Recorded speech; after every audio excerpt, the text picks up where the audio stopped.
кандайдыр бир сын пикирлер айтылып жатат бүгүнкү күнгө чейин. Биз бардык материалдын баарын ошо тиешелүү органдарга берип, бүгүнкү күндө ошо тиешелүү органдар териштирип атат да.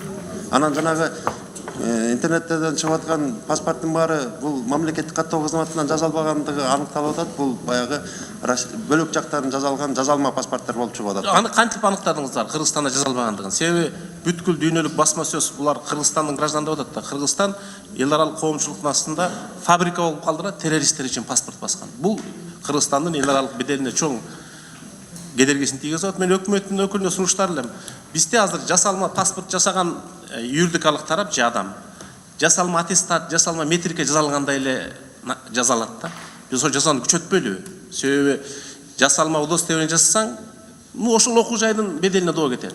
Жасалма паспорт жасасаң, мамлекеттин беделине доо кетет атпайбы? Биз ошол кылмыштыкты күчөтпөйлүбү? Экинчи, эгерде жана жаңы фирма боюнча АКСке качан тапшырылды? Ким тарабынан тапшырылды иштер?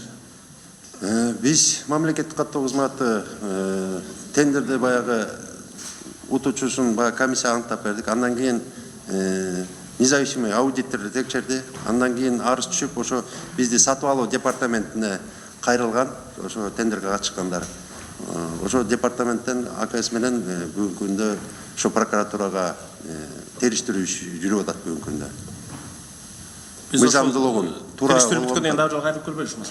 Териштирүү жакшы. Анан бир нерсе айтып кетип, ушу паспорттор боюнча маселени көтөрүп кеттиңиздер. Мурунку баягы 2006-жылдагы үлгүдөгү паспорттарыбыз албетте абдан баягы защищенный элементтери аз болгон үчүн көп жазалып кетүүгө жол берилип калыптыр. Бүгүнкү күндө биз 2017-жылдан баштап ID картты, биометрикалык паспорттарды берип баштадык.